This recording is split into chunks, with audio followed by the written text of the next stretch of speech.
여러분 안녕하십니까? 포항 MBC 뉴스데스크입니다. 북한의 미사일 발사 직후 미사일이 날아가던 쪽에 있던 울릉도에 공습 경보가 발령됐습니다. 주민들은 처음 겪어본 미사일 공습 경보에 크게 당황한 데다 대피할 곳도 마땅치 않아 큰 혼란을 겪었습니다. 김형일 기자가 보도합니다. 오늘 오전 8시 55분 울릉도 전역에 공습 경보를 알리는 사이렌이 2, 3분간 울렸습니다. 울릉도에서는 처음으로 울려 퍼진 공습 경보였습니다. 밥을 먹고 나오는 상황이었는데 사이렌 소리가 울리면서 주위에 있는 상인 아저씨께서 사이렌 소리가 끝날 때까지 가만히 있으라고. 울릉군청 공무원 일부는 지하시설로 대피했고 울릉군의 7개 초중고 400여 명의 학생들도 수업을 중단하고 대피했습니다. 상황이 당황스러워서 이게 사이렌은 울리는데 무슨 상황인지는 도통 모르겠고 방공시설, 지하 대피시설이 없는 관계로 체육관에 이동해서 공무원들과 일부 주민들만 대피한 이후 뒤늦게 방송 등을 통해 북한이 울릉도 방향으로 탄도미사일을 발사했다는 사실을 접한 주민들은 큰 충격을 받았습니다. 외지인들을 통해서 듣거나 방송을 통해서 우리가 접하게 됐고 그 이후에 이제 주민들의 공포감은 말할 것도 없이 이제 상승을 했죠. 오후 2시엔 공습 경보가 해제되고 경계 경보로 바뀌는 과정에서 또다시 사이렌이 울리는 등 울릉도는 오늘 하루 종일 뒤숭숭한 분위기였습니다.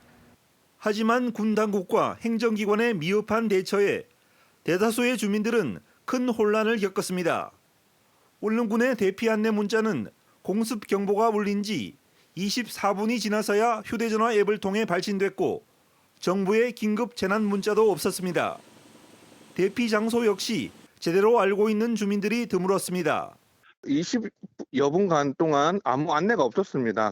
대피소가 어딘지도 모르고 지하 대피소는 없기도 하고 주민은 지금 다 집에 들어가 있고요. 울릉군은 9시 1분에서야 민방위 본부로부터 공습 경보의 내용을 확인했고 처음 있는 일이어서 대처가 늦어졌다고 설명했습니다. 오늘 오전 8시 30분 울진 후포항에서 승객 241명을 태우고 울릉도로 출발한 여객선도 공습 경보에 긴급 회항하다가 다시 울릉도로 향했습니다. 북한의 미사일이 이제는 울릉도까지 위협하면서 공습에 대비한 민방위 지하 대피 시설 확충이 시급하다는 지적이 제기되고 있습니다. MBC 뉴스 김형일입니다. 울릉도에 공습 경보가 발령되면서 여객선 운항도 차질을 빚었습니다. 오늘 오전 8시 30분 울진 후포를 출발해 사동항으로 가던 선플라워 크루즈호가 도중에 회항을 하다 다시 출항해 1시간가량 입도가 지연됐습니다. 또 오전 9시 20분 포항 여객선 터미널에서 도동항으로 가려던 선라이즈호는 20분 늦게 출발했습니다. 대형 카페리선인 뉴시다우펄호는 사동항에서 발권 작업 중에 공습 경보가 울려 직원들이 대피했다가 다시 발권을 하기도 했습니다. 울릉도의 공습 경보에 대비한 민방위 주민 대피 시설이 부족한 것으로 나타났습니다. 경북도에 따르면 울릉의 주민 대피 시설은 군청과 의회, 한마음회관, KT 울릉지사 등 8곳에 3,170명을 수용할 수 있어 전체 주민 대비 수용률이 35%에 불과합니다. 이마저도 울릉읍을 제외하면 지하 시설이 없거나 있어도 시설 기준을 충족하지 못해 터널을 대피 시설로 활용하는 방안이 모색되고 있습니다. 대피 시설이 없다 보니 오늘 공습 경보 사이렌이 울린 후 군청 공무원들은 지하로 대피했으나 주민들은 집이나 직장에 머물러 있었습니다.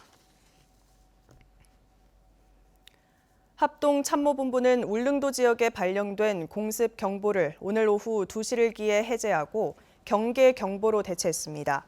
이번 공습 경보는 행정안전부 중앙민방위 경보통제센터가 오전 8시 54분쯤 항공우주작전본부의 요청을 받아 8시 55분쯤 발령됐습니다.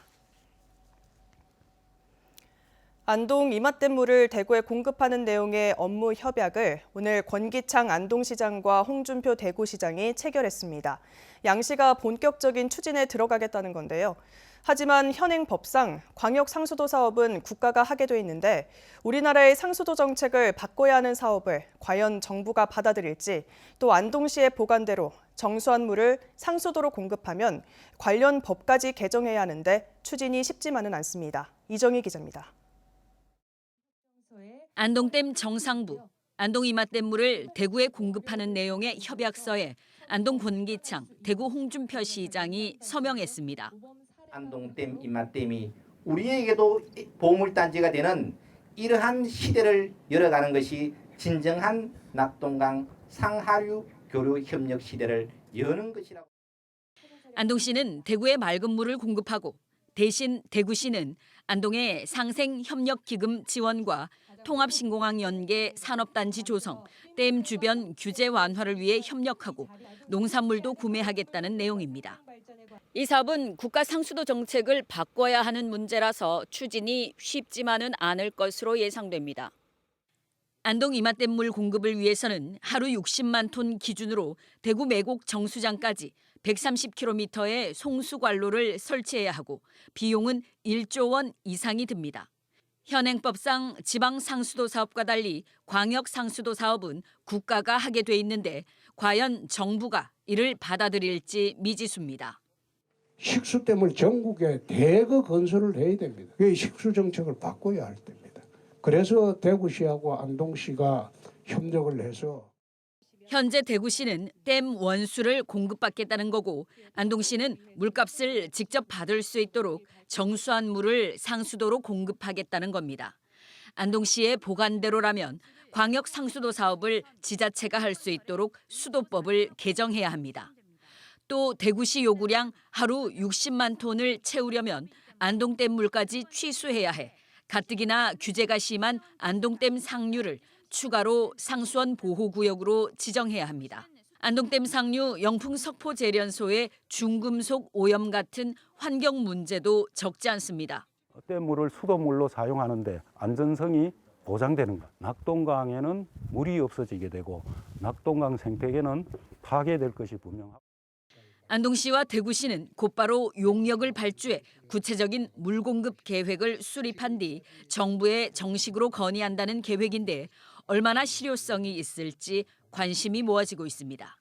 MBC 뉴스 이정희입니다. 경북경찰청 반부패 경제범죄수사대는 공직선거법 위반 혐의로 수사해온 김광열 영덕군수와 선거캠프 회계 책임자, 사무장 등 20여 명을 기소 의견으로 검찰에 송치했습니다. 경찰은 국민의힘 영덕군수 당내 경선이 진행되던 지난 5월 초 당시 예비후보 신분이었던 김 군수가 부인 등과 짜고 조직적으로 금품 선거운동을 지시했는지 여부 등을 조사한 것으로 알려졌습니다. 경찰은 지난달 26일 김 군수 부부를 피의자와 참고인 신분으로 7시간가량 소환 조사했으며 김 군수 부부는 혐의를 부인한 것으로 전해졌습니다.